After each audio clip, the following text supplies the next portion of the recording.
തരൂർ എന്തായാലും കോൺഗ്രസ് വിടുമെന്നുള്ള കാര്യത്തിൽ സംശയമില്ല. കാരണം ആ കണക്കിന് തരൂർ കോൺഗ്രസിനെയും കോൺഗ്രസിൻ്റെ നേതാക്കളെയും പൂർവ്വകാലത്തെയും ഒക്കെ തന്നെ വിമർശിക്കുന്നുണ്ട്.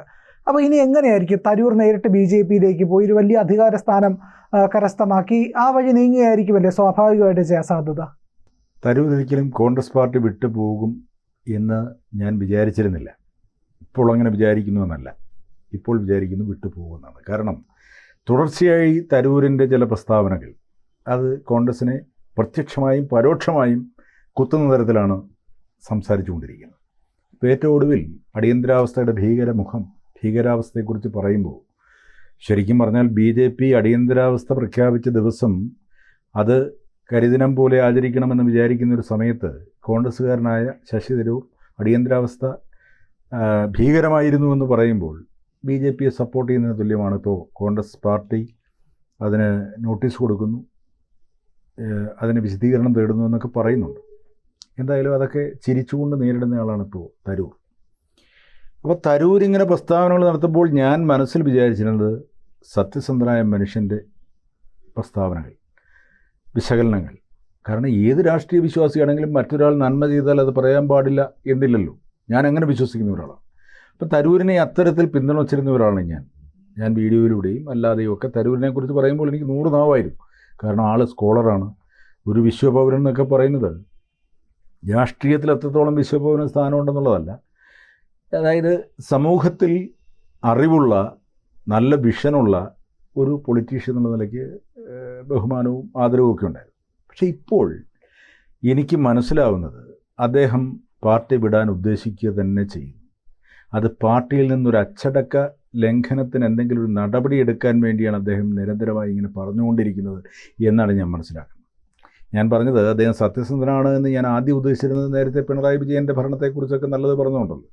ഇവിടെ സ്റ്റാർട്ടപ്പുകൾ, ബിസിനസ്സുകൾ ഒരുപാടുണ്ടായി, കേരളം അങ്ങനെ ഡെവലപ്പ് ചെയ്തു എന്നൊക്കെ പറഞ്ഞപ്പോൾ CPM-നെ സപ്പോർട്ട് ചെയ്യുന്നതായിട്ട് കോൺഗ്രസ്സുകാർ കുറ്റപ്പെടുത്തുകയും ഞാൻ ഉദ്ദേശിച്ചത് അങ്ങനെയല്ല. ഒരു സ്റ്റഡി കണ്ടിട്ടാണ് ഞാനങ്ങനെ പറഞ്ഞതെന്ന് പറയുകയും അതിൽ നിന്ന് മലക്കം പറയുകയൊക്കെ ചെയ്തിരുന്നു. അപ്പോൾ അത് സത്യസന്ധതയുടെ ലക്ഷണമായിട്ടാണ് ഞാൻ കരുതിയിരുന്നത്. പക്ഷേ ഇപ്പോൾ മനസ്സിലാക്കുന്ന ചില കാര്യങ്ങൾ, അദ്ദേഹം കോൺഗ്രസ് പാർട്ടിയിൽ നിന്നും ഒരു നടപടി സ്വീകരിച്ചാൽ ഉടൻ തന്നെ അദ്ദേഹം BJP-യിലേക്ക് ചേക്കേറും പോകും എന്നാണ് മനുഷ്യർ വിചാരിക്കുന്നതെങ്കിൽ, എനിക്ക് ചില സോഴ്സിൽ നിന്നും കിട്ടിയ വിവരമനുസരിച്ച് അദ്ദേഹം പുതിയൊരു പാർട്ടി ഉണ്ടാക്കാനുള്ള, ഒരു രാഷ്ട്രീയ സംഘടന ഉണ്ടാക്കാനുള്ള തീരുമാനത്തിലാണെന്നാണ്. അത് സത്യമാണോ എന്നറിയില്ല, പക്ഷേ വിശ്വസിക്കാവുന്ന സോഴ്സിൽ നിന്നാണ് അങ്ങനെ ഒരു അറിവ് കിട്ടിയത്. അദ്ദേഹം വളരെ വേണ്ടപ്പെട്ട ചിലരോട് ഇങ്ങനെ പറഞ്ഞിരുന്നുവെന്നും അങ്ങനെ ഉണ്ടാക്കാൻ ഉദ്ദേശിക്കുന്നുവെന്നും പറഞ്ഞതായാണ് അറിവ്. അങ്ങനെ വന്നാൽ അദ്ദേഹം കേരളത്തിലായിരിക്കും ആ പാർട്ടി രജിസ്റ്റർ ചെയ്യുക. കേരളത്തിലെ ഒരു പ്രാദേശിക പാർട്ടിയായിട്ട് തുടങ്ങി ദേശീയ നിലവാരത്തിലേക്ക് പോകാൻ വേണ്ടിയാണ്. എന്നിട്ട് അടുത്ത നിയമസഭാ ഇലക്ഷനിൽ NDAയുടെ ഭാഗമായി നിന്നുകൊണ്ട് കേരളത്തിൽ മത്സരിക്കും. അദ്ദേഹത്തിൻ്റെതായ കുറേ സ്ഥാനാർത്ഥികളുണ്ടാവും. ഇപ്പോൾ കോൺഗ്രസ് തന്നെ അസ്വസ്ഥരായ കുറേ ആളുകളുണ്ട്. ഇപ്പോൾ കോഴിക്കോട് രാഘവൻ എം പി അദ്ദേഹം പോവില്ലെന്ന് ആര് കണ്ടു? തരൂരിൻ്റെ വളരെ വിശ്വസ്തനാണ്. തരൂർ AICC പ്രസിഡന്റ് സ്ഥാനത്തേക്ക് മത്സരിക്കുമ്പോൾ രാഘവനൊക്കെ ഒരുപാട് പിന്തുണച്ചതാണ്.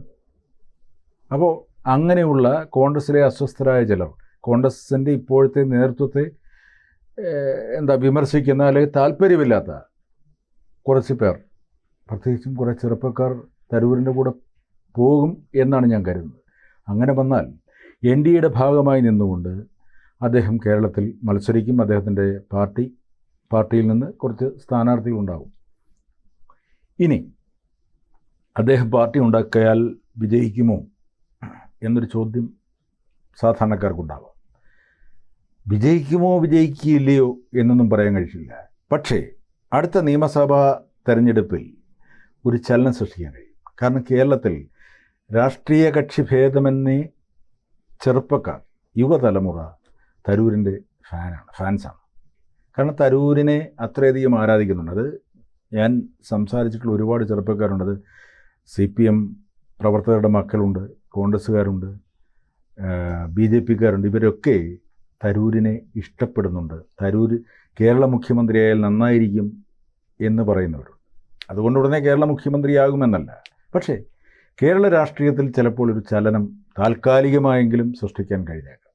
പിന്നീട് അധികാരത്തിലെത്തിയാൽ എങ്ങനെയാണ് ഭരണമെന്ന് നോക്കിയിട്ടൊക്കെയാണ് കാര്യങ്ങൾ വിലയിരുത്താൻ പറ്റും.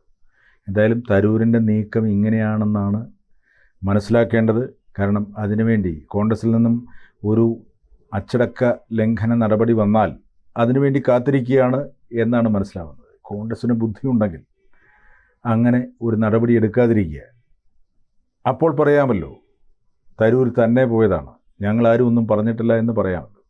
ഇതിനെല്ലാം പിന്നിൽ പ്രവർത്തിച്ചത്, അല്ലെങ്കിൽ തരൂരിനെ ഇത്രയും അക്ഷോഭ്യനാക്കിയത് വേണുഗോപാലിൻ്റെ നടപടിയാണ് എന്നാണ് പറയുക. KC വേണുഗോപാൽ. കാരണം രാഹുൽ ഗാന്ധിയോട് ചേർന്ന് നിന്നുകൊണ്ട് വേണുഗോപാൽ തരൂരിൻ്റെ ഒരു സ്ഥാനം കൊടുത്തില്ല. 4ാം തവണയും MP ആയി മത്സരിച്ച് കഴിഞ്ഞ് ജയിച്ചു കഴിഞ്ഞപ്പോൾ പാർലമെൻറ്റിലെ ഉപാധ്യക്ഷനാക്കും എന്ന് വെച്ചാൽ പ്രതിപക്ഷത്തിൻ്റെ ഉപാധ്യക്ഷനാക്കും എന്നൊരു ധാരണയൊക്കെ ഉണ്ടായിരുന്നു. അതൊക്കെ സംഭവിച്ചില്ല. അതിൻ്റെ പിന്നിലെല്ലാം പ്രവർത്തിച്ചത് KC വേണുഗോപാലാണ് എന്നൊരു ധാരണയുണ്ട്. ആ ധാരണയും തരൂരിൻ്റെ മനസ്സിലൊരു പോറൽ ഉണ്ടാക്കിയിരിക്കാം. ഇപ്പോൾ തന്നെ അദ്ദേഹം ട്വീറ്റ് ചെയ്തല്ലോ, അദ്ദേഹമാണ് മുഖ്യമന്ത്രി സ്ഥാനാർത്ഥിയാകാൻ ഏറ്റവും കൂടുതൽ % വോട്ട് കിട്ടിയത് എന്ന് പറയുന്ന ഒരു ട്വീറ്റ്. സർവേ റിപ്പോർട്ട് അത് വേറൊരാളുടെ സർവേ റിപ്പോർട്ടാണ്. അത് അദ്ദേഹം എടുത്ത് ട്വീറ്റ് ചെയ്തു, അദ്ദേഹം ഷെയർ ചെയ്തു. അപ്പോൾ തന്നെ K മുരളീധരൻ പറഞ്ഞ എന്താണ്, ഇവിടെ വിറക് വെട്ടികളും വെള്ളം കോരികളും ഉണ്ട്, അവർ ആ സ്ഥാനത്തേക്ക് വരട്ടെ, വിശ്വപൗരൻ കാര്യങ്ങൾ നോക്കട്ടെ എന്നാണ് പറഞ്ഞത്. അതുപോലും മനസ്സിലാക്കുന്നത് കോൺഗ്രസിൻ്റെ മുതിർന്ന നേതാവാണ്. അദ്ദേഹത്തിൻ്റെ ഉള്ളിൽ എന്താണ് തരൂരിനോടുള്ള സമീപനം, അദ്ദേഹത്തിൻ്റെ ഉള്ളിൽ നിന്ന് അത് പുറത്തു വന്നതാണ്.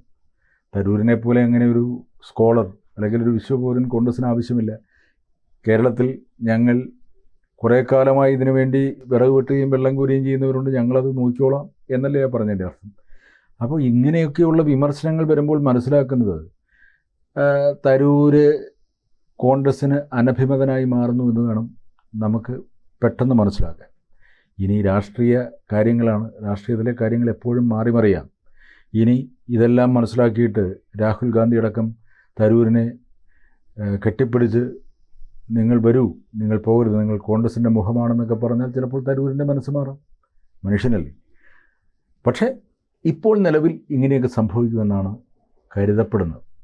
തരൂർ അങ്ങനെ പോവുകയാണെങ്കിൽ കോൺഗ്രസ് പിളർത്തിയായിരിക്കുമോ പോകുന്നത്? അതിനുള്ളൊരു സാധ്യത ഉണ്ടാവുമോ? തരൂർ കോൺഗ്രസ് ഉണ്ടാവാനായിട്ട് ഉള്ളൊരു സാധ്യത ഉണ്ടാവും സർ? കോൺഗ്രസിനെ പിളർത്തുക എന്ന് പറയുന്നത് മറ്റൊരു പാർട്ടി ഉണ്ടാകുമ്പോൾ സ്വാഭാവികമായിട്ടും പിളർത്തപ്പെടുമല്ലോ. ഇപ്പോൾ കരുണാകരനും മുരളീധരനും കൂടി DIC ഉണ്ടാക്കിയപ്പോൾ ഒരു വിഭാഗം കോൺഗ്രസ്സുകാരല്ലേ പോയത്, മറ്റു പാർട്ടിയിൽ നിന്നും പെട്ടെന്ന് വരില്ലല്ലോ. ഇത് അമിത്ഷാ പറഞ്ഞിട്ടാണ് ഇങ്ങനെ ഒരു കാര്യം ചെയ്യുന്നത്, ബുദ്ധിരാക്ഷസനായ അമിത്ഷായാണ് ഇങ്ങനെ ഒരു ഐഡിയ വെച്ചു കൊടുത്തെന്ന് പോലും പറയുന്നവരുണ്ട്. അതൊക്കെ രാഷ്ട്രീയ കേന്ദ്രങ്ങളിൽ നിന്ന് നമുക്ക് കിട്ടുന്ന അറിവാണ് കേട്ടോ. അപ്പോൾ ചിലപ്പോൾ ആയിരിക്കാം അമിത്ഷായെ പോലൊരു ബുദ്ധിരാക്ഷസൻ അങ്ങനെ ഉപദേശിച്ചു കൊടുത്തുകൂടായികയില്ല. ഏതായാലും കോൺഗ്രസിനെ പിളർത്തുമോ എന്ന് ചോദിച്ചാൽ കോൺഗ്രസിൽ നിന്ന് തന്നെ ഒരു വിഭാഗമായിരിക്കും തരൂരിൻ്റെ കൂടെ പോവുക. അത് ഞാൻ നേരത്തെ പറഞ്ഞ രാഘവനെ പോലെയുള്ള കുറച്ച് ചെറുപ്പക്കാർ പോയേക്കാം.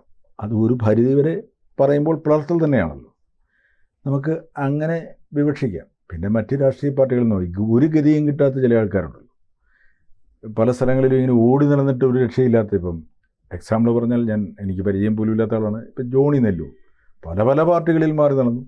സജി മഞ്ഞക്കടമ്പൻ, അങ്ങനത്തെ കുറേ ആൾക്കാരുണ്ട്. അവരൊക്കെ ഒരു ലക്ഷ്യത്തിന് വേണ്ടി ഓടുകയാണ്. അപ്പോൾ ചിലപ്പോൾ ഇനിയിപ്പോൾ PV അൻവർ വരെ ആ കൂടെ ചേർന്ന് കൂടായികയില്ല. അങ്ങനെയൊക്കെ സംഭവിക്കാം.